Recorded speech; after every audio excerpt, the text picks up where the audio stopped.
Isn't that great? Man, what a great day. We had some faith-stretching goals for our church, and I just want you to know we met those. So we had over 450 here this morning, so we're so thankful. Give the Lord a hand for that. So thankful. Couple of things. You're first of all, you're the most blessed group because I practiced this sermon several times, and so. But you're also the most challenged group because I'm not challenged as much by the clock either. So, any of you have problems parking? Everybody good? No parking problems? Yeah? You have to park? Yeah. Everything's good? Well, good. Glad you're here. Luke chapter 24. Do this for me real quick. Just go like this. Don't hit anybody next to you. Go like this. And then yawn. Oh, the reason I want you to do that because a recent study that they did with monkeys said that yawning is contagious. And I'm not calling you monkeys because if you're a monkey, I'm like Cornelius from Planet of the Apes, and I don't want to be that. So, but what I want you to leave with this morning is with the concept that this is absolutely true, that Easter is not a big yawn. Because what we've done with the resurrection is we have domesticated it, bubble wrapped it, tamed it, made it less than what it is. And so what I want to do this morning, because if anything, Tucsonans are comfortable with Easter. Because for them, Easter is a spiritual truth, and it means like one person that recently I visited with that has had some triumph in his or her life. And Easter could tell you, well, you can get a new start. Or Easter could say, you know, when things are bleak and black and dark, there's hope. All that's true. Or Easter could tell you that there's life after death, that heaven is for real. That's the new movie out this month. And a lot of people are going to be convinced heaven is for real based on the movie. I was convinced that heaven was for real based on what Jesus said in John chapter 14, which is, in my Father's house are many mansions. So, but the point being that I don't want you to leave this morning thinking casually about the resurrection. So the way we're going to do this is there's a whole chapter in the Bible at the end of the Gospel of Luke. Luke chapter 24, if you have your Bibles. If not, it's in your worship notes. You can take notes. And normally what I do is kind of verse by verse and kind of unpack that. But what I want to do this morning is take this passage, this pericope. I want to take it and I want to pull some principles out of it in this way. And so it's kind of easy to do because there are 4 sections of Luke chapter 24, and there are 4 truths I want to teach you. So the 4 sections have to do with this. In verses 1 through 13, the sections have to do with, that section has to do with the resurrection and Jesus appearing to the women and the women running to the disciples and telling them that Jesus is risen. So that's the first part. The second outline of the story is Jesus is on a road with a couple of guys, a couple of dudes. They're walking down, down Broadway, headed to the U of A. And Jesus shows up, and they don't know it's Jesus, and he finally unveils and reveals himself to him on the Emmaus Road. The third story is Jesus shows up with his homeboys, with his followers, and he has a conversation with them and does some Long John Silvers with them. And then the fourth part, verses 50 through 52, is he's on the mountain and Jesus ascends into heaven, takes his seated place as the King of Kings and Lord of Lords. So the way we kind of want you to remember this story is these 4 points. One is the tomb. Say that. Second is the road. Say that, the road. With apologies to Cormac McCarthy. Any readers in here? Number 3 is the room. Say the room. All right. Number 4 is the mount. All right. So the tomb, the road, the room, the mount. All right. This is Jesus' post-resurrection appearances. At the tomb, on the road, in the room, with his disciples, his followers, his learners, and on the mount. And the 4 truths that we want to pull from this passage is basically this. First of all, that Jesus is teaching that the resurrection, and when I say Easter or resurrection, those 2 terms are synonymous. So it's Resurrection Sunday. But the first thing is it's an uncomfortable truth The second is that it's an unlikely turn, and you'll see that. The third is that it is an unbelievable triumph, and it gives us hope. And the fourth is that it is an unwielding, unwavering test. All right? So we're going to walk through those real quick. One of the miracles of this Sunday is the resurrection. The second is the miracles that we've been allowing Pastor Joe to get done in an hour. So pray that that'll happen again. So here we go. First is it's an absolutely uncomfortable truth. Now, what I mean by that is there are truths in life that are often disturbing. And if Tucsonans are comfortable with Easter, what we discover is that the ones who flanked Jesus, the ones who hung with Jesus, the ones who lived with Jesus for the 3 years, when they saw Jesus in Luke chapter 23, beginning in verse 36, Jesus stood among them, and he said to them, "Peace be you." And this is what happened. They were startled. They were frightened. They thought they saw a spirit. And he said to them, "Why are you troubled? Why do your doubts arise in your hearts? See my hands and my feet, that it is I myself. Touch me and see. For a ghost, a spirit, does not have flesh and bones, as you see that I have." And when he said this, he showed them his hands and his feet. And I'm sure there were scars there from the cross. And while they disbelieved for joy and were marveling, he said to them, "Have you anything here to eat?" And they gave him a piece of broiled fish. And he took it and ate before them. Now, you say, "Well, why, Pastor Joe?" See this? They're not yawning. They're not saying this is a great spiritual truth. They're startled, frightened, disbelieving, marveling. And the point that I want to help you kind of get across is the understanding here that this is not bubble wrapped. Do you know how we sometimes try to bubble wrap things? I heard a TED Talk by a man by the name of Gebhard Tolle. And y'all know what a TED Talk is? A TED Talk is like a short 10-minute, 12-minute talk that is given at executive conferences and things like that, and it's kind of trying to imply a central truth. And his central truth is that he gave on his TED Talk that went viral is 5 dangerous things you should let your children do. Right? And the point, and I'm not going to go into what he wanted your children to do because I don't want to I have to wear a flak jacket if I said that. But the point he was making is that we have so insulated and isolated our kids from any sense of danger that we've stifled creativity in their life. In other words, we've not even taught them safety because they don't even know what dangerous is because of helicopter parents or whatever you want to call them. And the point, and then he wrote a book, it's called 50 Dangerous Things You Should Do with the Children. He tried to find a publisher. He couldn't find a publisher because they thought that they would be sued if they put this book out there. So he self-published it and it's become a bestseller. Because there's some people out there that are saying, this may be a truth that's a little bit dangerous, but the understanding that you need to know is that if you bubble wrap your kids, they're never going to experience life. They're never going to be able to make choices. They're never going to experience and taste life. And the same is true about the resurrection. The same is true about Easter. See, what I was taught when I was in college and the university, and even in high school some, is that the resurrection is a great spiritual truth. And that the disciples really did believe it happened. And they experienced forgiveness. And they experienced hope. But in reality, those things never happened. There's a liberal theologian by the name of John Dominic Crossan who says Emmaus happened and Emmaus never happened. And what he meant by that is Emmaus wasn't real, but the disciples thought it was real. So they were kind of making up a metaphor to tell the experience that they had with Jesus, and that the experience became a reality, so they had to kind of morph into a story that was the resurrection. And Luke 20:24 goes, Luke kind of anticipates this.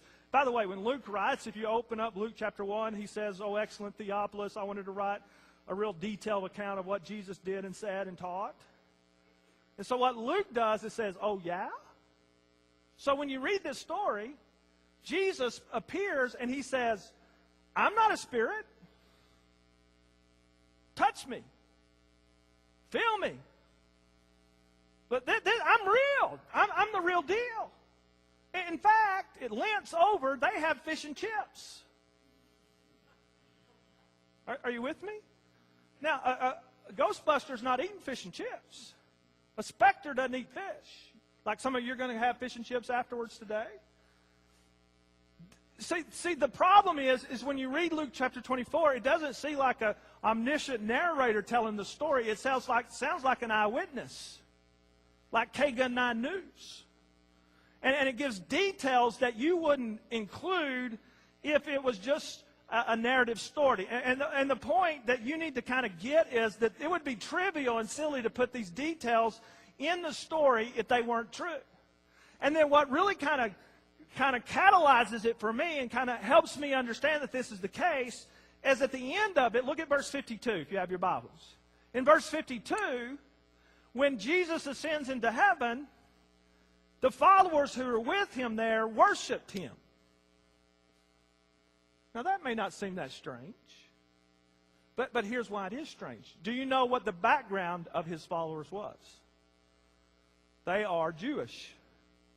And Jewish people, if you know anything about the Jews in the Old Testament, they were so cautious not to discount God and not worship men. They were so cautious not to worship idols that they would not even say the name of God. They would not even write the name of God. And yet here at the end of Luke chapter 24, they're worshiping Jesus as God. That's not just an experience.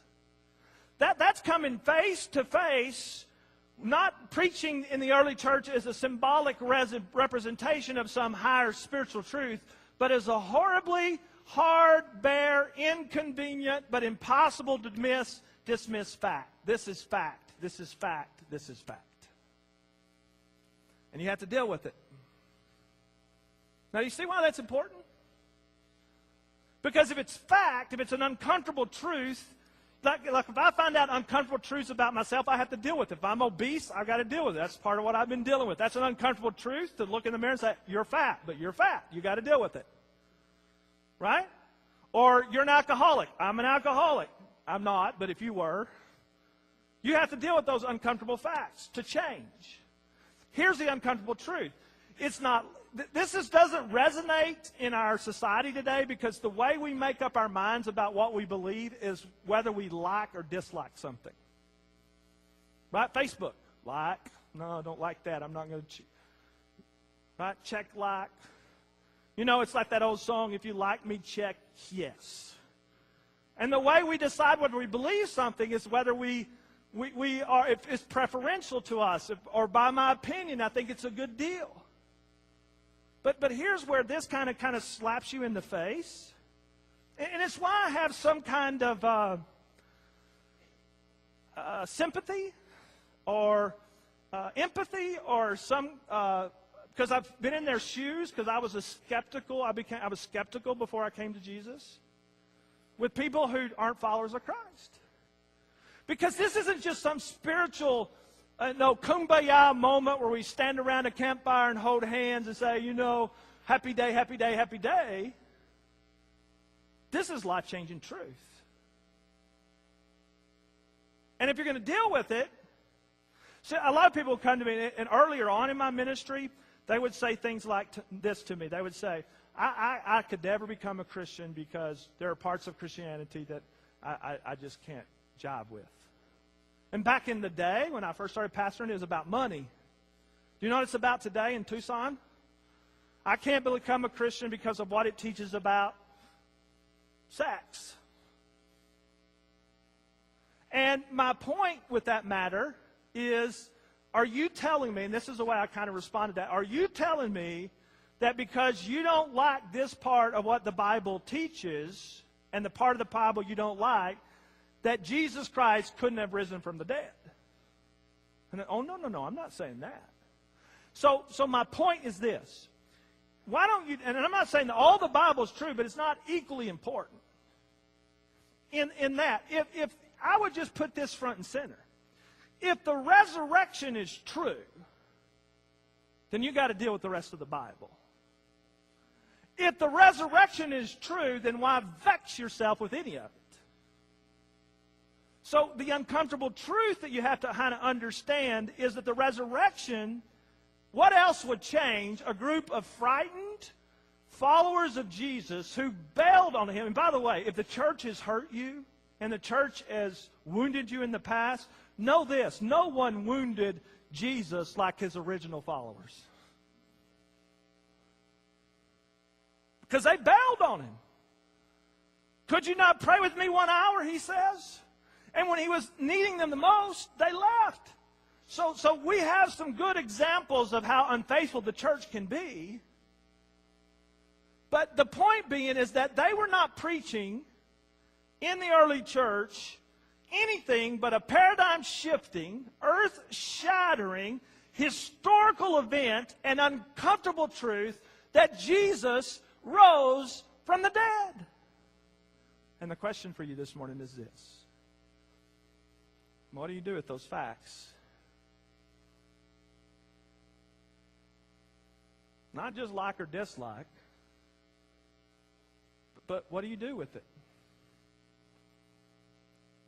How do you live with it? I mean, I would pray and hope. I know it has, for me this week, it's made me squirm a little bit. Because if anything, I can't be comfortable in this. I can't just kind of take this laissez-faire. I've got to deal with it. So you see how it's an uncomfortable truth? Do you get that? Everybody with me? All right, number 2. It's an unlikely turn. I'm a movie buff. I went and saw Captain America yesterday.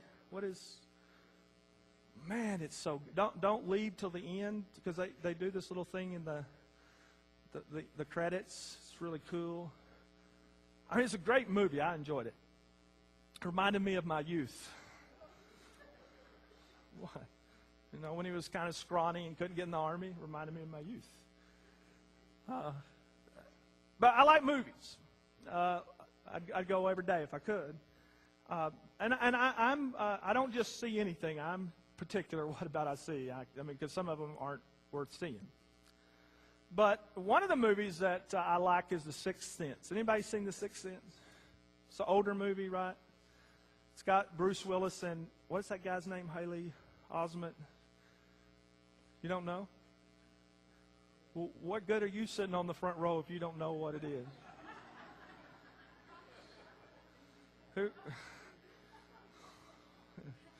That's my wife. So anyway, you can't watch that movie once. You have to watch it twice because it's so shocking at the end, right? It's so, I don't want to ruin it for you, but Bruce Willis is dead. Right? It's kind of like the anti-gospel, because in that story, The Sixth Sense, Bruce Willis is dead, and in our gospel, that Jesus is alive, and I like our gospel better, right? It's good.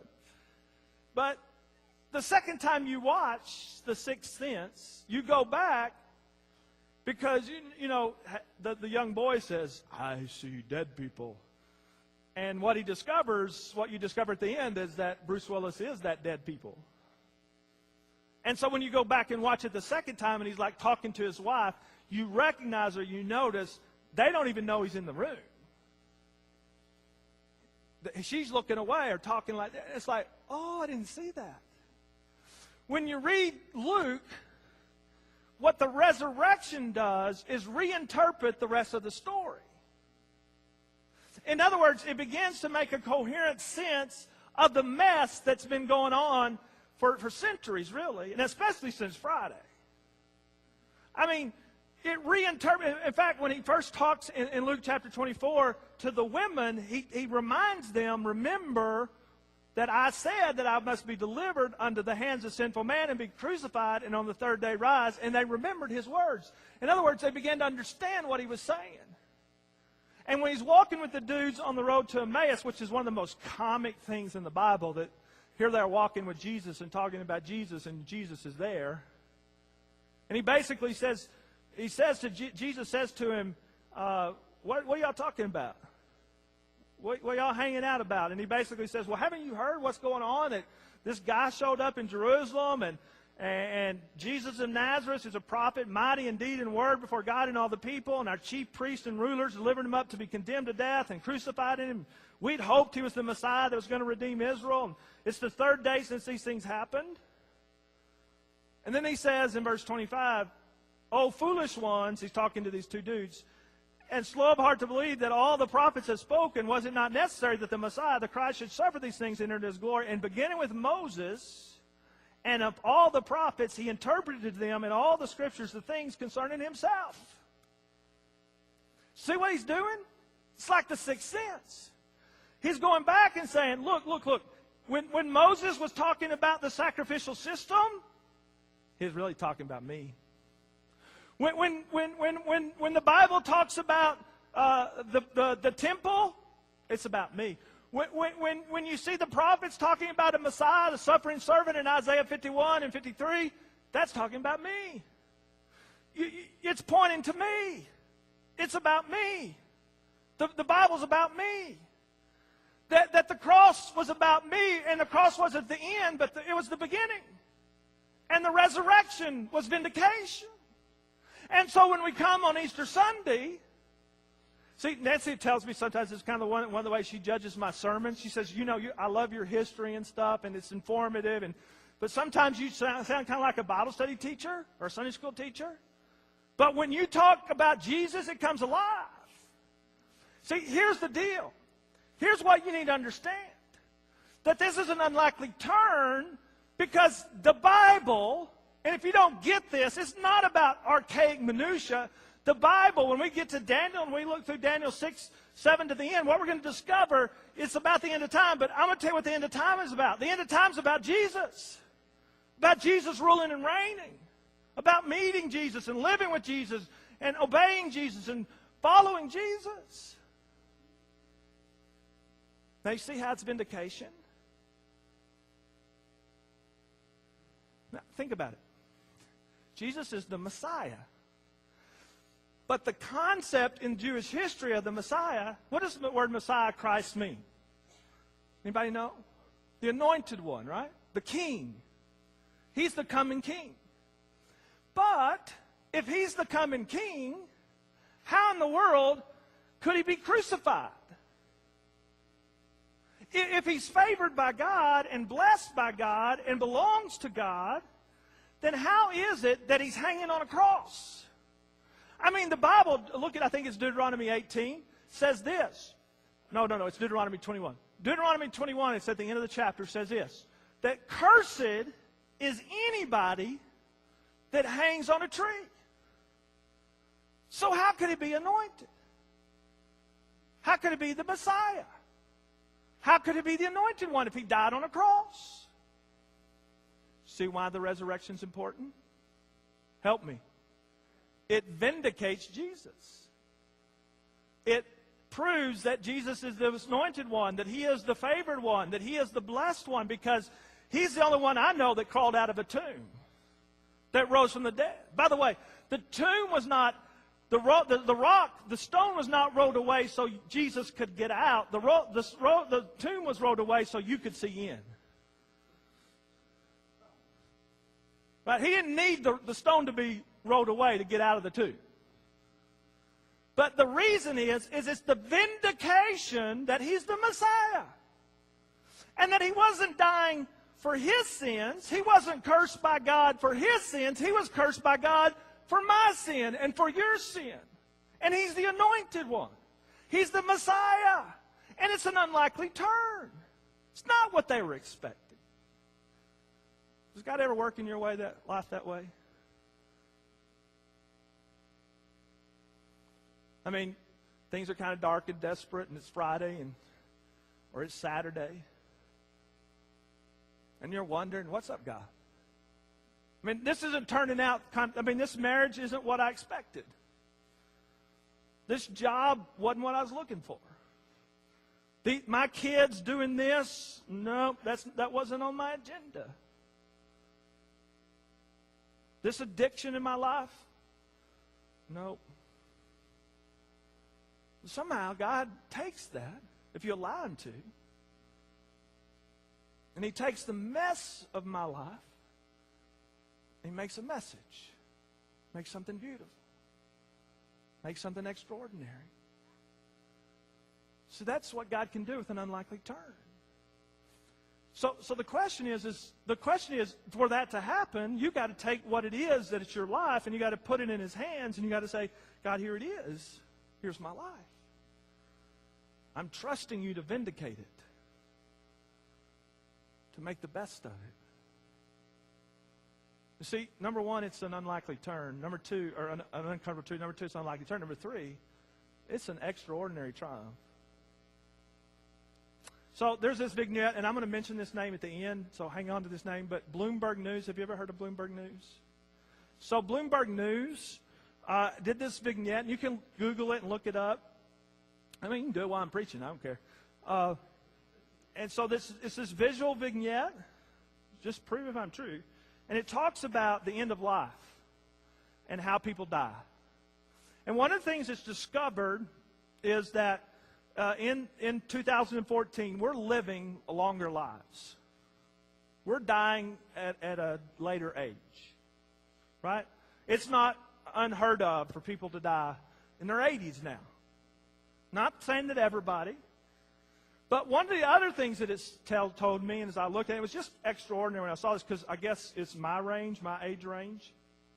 So between the ages of 40 and 60, especially for men, but everybody in reality, that death by cancer and death by heart attack is diminishing. Did y'all know that? That we're having some victory over cancer. We're having some victory. Not everybody's going to overcome cancer because it's such a vicious, violent disease. In fact, there's a little boy, I saw his video this week, who 17 years old, died of cancer, but was using it to spread the good news of Jesus. But cancer is diminishing. Heart attacks don't kill as many people. But do you know what is increasing and spiraling upward at an unbelievable rate? Suicide. Suicide kills more people than any accidents. And the other one is death because of addiction, because of drug abuse. Now think about that with me. Isn't that a little oxymoronic? Isn't that a little, if you think about it, it's ironic that here we're living longer lives. I mean, back in the 18th century, Thomas Hobbes said life is short, necessary, and brutal.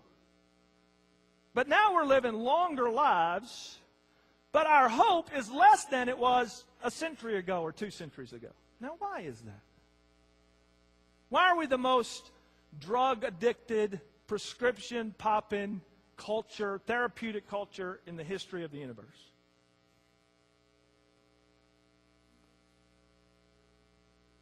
Yeah. Absence of Jesus in our lives. No hope. No hope. I mean, we've been taught that life is an accident. We've been taught that life is just a kind of a cosmic crapshoot and by chance. We've been taught from the womb to the tomb that life is disposable. And so what do we have to believe when people don't have hope? Did I tell you I like movies? There's another movie called The Hunger Games. Hunger Games is a young adult fantasy thing. It's about, did y'all know it's not true? It's a fictional account. It's about a territory called Panem, and Panem is 12 districts, and so every year they have this thing called the Hunger Games, and they choose a young boy and a young girl from the Hunger Games by lottery system between the ages of 12 and 18 as their champion, and the one that comes out at the end is the winner, is the champion. And President Snow is talking in this clip I'm about to show you about a young lady by the name of Katniss Everness. And Katniss has brought hope to the people. And basically what he's going to teach us is what they tried to do with Jesus in the resurrection. They tried to snuff out hope. Seneca, watch this. why do you think we have a winner? What do you mean? I mean, why do we have a winner? Hope. Hope? Hope. It is the only thing stronger than fear. A little hope is effective. A lot of hope is dangerous. Spark is fine, as long as it's contained. So, contain it. So you get that? A little bit of hope is useful. I mean, this is a political ploy. A lot of hope, dangerous. Hope is the only thing stronger than fear. So what do you think the devil and his henchmen and the enemies of Jesus were doing on Friday when Jesus died on the cross? They were saying hope is dead, hope is diminished, hope is gone. But on Sunday, Jesus said, no, hope is not a little bit of usefulness. Hope is dangerous. Hope is the place in our life where that we realize that when they told the story, that these people, these followers of Jesus who were cowering behind closed doors, who were a bunch of huddled, jellyfish, now became people who took the message. In fact, everyone that heard and saw Jesus and became encountered with Jesus took the message to someone else. You couldn't tamp it down. They didn't sit on it. Why? Because it's the most powerful message on the planet. That our future is certain. That we have a future. I mean, if Jesus rose from the dead, isn't that what he says in 1 Corinthians, the 15th chapter? He basically says, if Jesus didn't rise from the dead, we're of all people to be most pitied. But because Jesus did rise from the dead, we have a future and we have a hope. And it's not just a hope. Look, other religions, they teach when you die. Here's what they teach. That you'll be sucked up into the cosmic jello of the universe and become part of the cosmic goo. But you don't exist any longer as an individual. You're just, a piece of whatever. Flim-flam. Or the other kind of choice that you have is that you become part of the decomposed cycle of life. You become biodegradable. And in some very disturbing ways, you are reinvented. I'll let y'all walk through that. Or nothing happens. But what Jesus taught is that our future is personal. Because didn't he say, it's me? I'm not a spirit. I'm alive. Touch me. Feed me some fish. I'm alive. I'm real. It's an unbelievable trap. And that's why, so look, how good a pastor would I be when someone's losing their spouse and I was to sit down beside them and say, well, don't fear, your spouse is going to be part of the inconceivable part of the jello goo of the universe. Great comfort, huh? Or, don't worry, there'll be fertilizer. I mean, if you want to believe that, you wonder why there's not hope? And I'm kidding, but I'm not kidding. I'm joking, but I'm not joking. What I want you to understand is that our future is certain. Because Jesus went into death. The wages of sin is death. He came up out of the grave. He paid the price and penalty for us. I was thinking about how to illustrate this yesterday, so I ran to Dillard's before I went to see the movie yesterday, and I had a couple of bags, another couple of bags. And as I was walking out, Mr. Security Guard, Paul Mart, what is that, Paul Blart, mall guy, mall cop, stops me with my bags. And I didn't have that much. And he said, sir, what do you have in those bags? I was like, who are you? But he had a gun, so I said, clothes. And he says, are those yours? I don't know what he thought. I guess he thought I didn't dress so nicely yesterday. I was in shorts and casual and hadn't shaved. And I don't know if he thought I was homeless or what, but he stops me. So I said, "Oh, security guard, Paul Blart Marquardt dude, I have a receipt."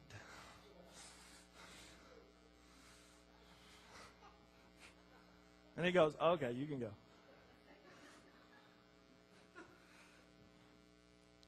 I want to go, nah, but I didn't.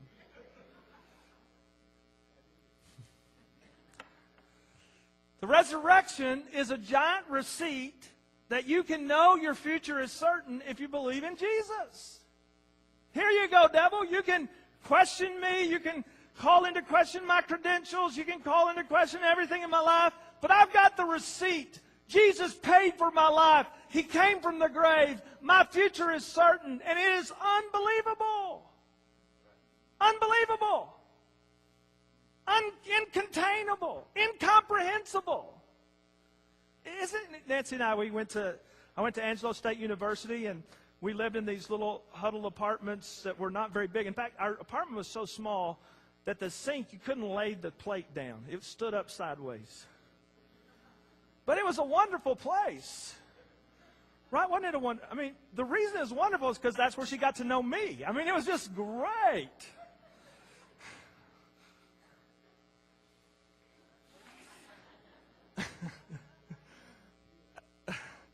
But we went back, really the opposite's true, but we went back and they had raised it. They tore it down. And it made me sad. Because you don't get that back. Right? The future you can't retrieve. It's like Edgar Allan Poe in The Raven. Nevermore. Nevermore. Nevermore. And when we get older, we look back at our youth and we go, nevermore. And we lose a loved one, we think, we can't retrieve that. But see, Easter's not just a great spiritual truth that consoles you. It's not consolation. Listen to me. It's restoration. It's not consolation for your loss. It's restoration of life. And you don't lose anything following Jesus. Right? Never lose anything following Jesus. You gain. To live is Christ. To die is gain. And here's what you gain. Look, when you die, you get the body, not that just you had, but you get the body you always wished you had.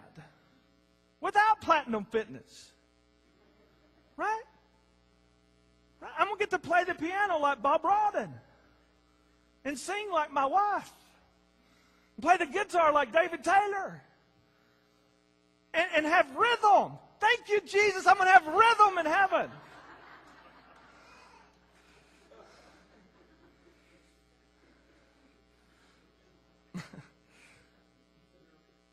It will be a miracle. And you don't just get your life back, but you get real life back. The life you always wish you had. And all those things, you ever heard people say this, that they're sacrificing for Jesus? They're giving it up for Jesus? You're not giving up anything. You're gaining everything. And when you sacrifice what's considered earthly sacrifice for Jesus, and when you do that for Christ, say that you stay single because you're picky, because you know what the Bible says about that. That in the end, it'll be better. Your life will be better. And there's hope in that. Who doesn't want that? Now, you can lie to yourself or you can scoff at it. And look, no atheist is going to offer you this kind of hope. Nobody. But who doesn't want that? Now, intellectually, you may have some issues and I'm not saying don't wrestle with this. I wrestled with it. But I'll tell you this, and it's not a hope that's built on just speculation. It's a hope built on revelation. It's a hope built on truth.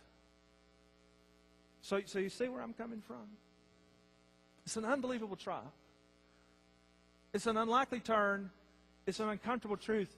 But then finally it's this. It's an unwielding test. It is an unwavering test. And what I mean by that is, Did I mention I did? Michael Bloomberg, who's the former mayor of New York City. Little short, squatty guy. And he's politically involved, and I don't want to get into politics of everything because then we'll get away from Jesus. But here's what Bloomberg basically has done while he was mayor of New York. He banned the Big Gulp because he was concerned about obesity. He fought against discrimination with the police force. He's done some things for homeless and the hungry. And now that he's out of New York City, he's trying to do some things to curb gun deaths. And whether you agree politically or not politically, what I want you to hear is what he said. And I don't know, some people suggest he did this tongue-in-cheek, but it doesn't matter because he said it. Here's what he said. I'm telling you, if there's a God, when I get to heaven, I'm not stopping to be interviewed. I'm heading straight in. I've earned my place in heaven. It's not even close.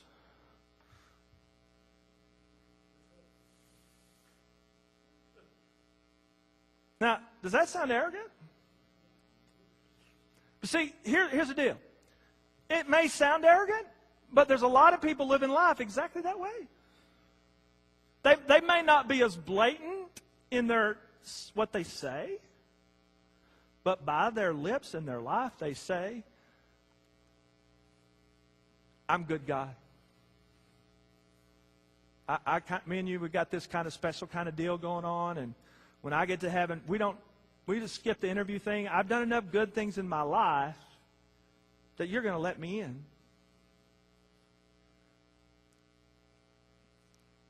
True? But, I mean, do people say that? Do people think that? People believe that? Absolutely. See, for them, the symbol of faith is a ladder. If I can climb high enough and do good enough, I'll reach into heaven. For me, the symbol of faith is a cross and a tomb that says if I die enough, if I surrender enough, if I give my life to Jesus, I'm not going to go into heaven telling Jesus how good I am. I'm going into heaven to tell him how good he is and what he did and how he sacrificed. And he's the Messiah, the King. You see, the reason it's an unwavering test, if that is true, if he is risen from the dead, if the tomb is empty, and the cross is where he died for our faith, then one thing you have to do, bow your knee to Jesus.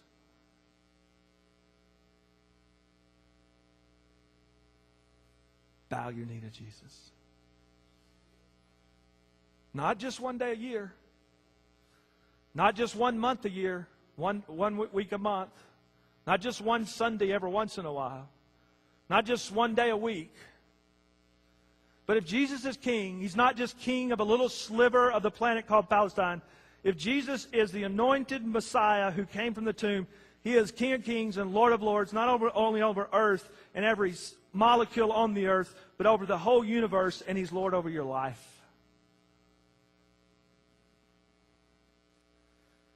And the question is, will you bow your knee?